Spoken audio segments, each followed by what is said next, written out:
आज अतिवृष्टीच्या अनुषंगाने मी जत तालुक्याची पाहणी करतोय आणि पहिल्याच जे गाव आहे ते माडगाळला मी आलेलो आहे। तिथे मी चौगुले वस्तीवर जाऊन आलो।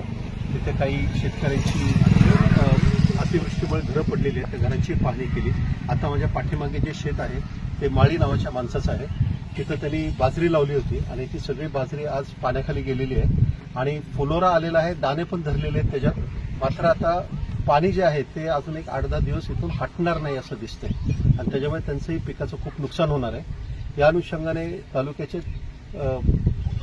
तालुका कृषी अधिकारी, गट विकास अधिकारी आणि प्रांत अधिकारी या सर्वांसमवेत आज मी हा तालुक्याचा दौरा करतोय, पाहणी करतोय आणि आज सर्व अधिकाऱ्यांना सूचना दिलेल्या आहेत की पुढील 2 दिवसांमध्ये पंचनामे तातडीने पूर्ण करावेत आणि ज्याचं नुकसान झालेलं आहे त्या सर्वांचे पंचनामे झालेच पाहिजेत आणि अचूक पंचनामे झाले पाहिजेत। या अनुषंगाने मी माडगाळच्या ग्रामस्थांनाही आश्वासित करू इच्छितो की आम्ही हे लवकरात 2-3 दिवसात हे कामकाज पूर्ण करतो आणि जेवढी लवकरात लवकर नुकसान भरपाई देता येईल तो देण्याचा आम्ही प्रयत्न करतो। धन्यवाद।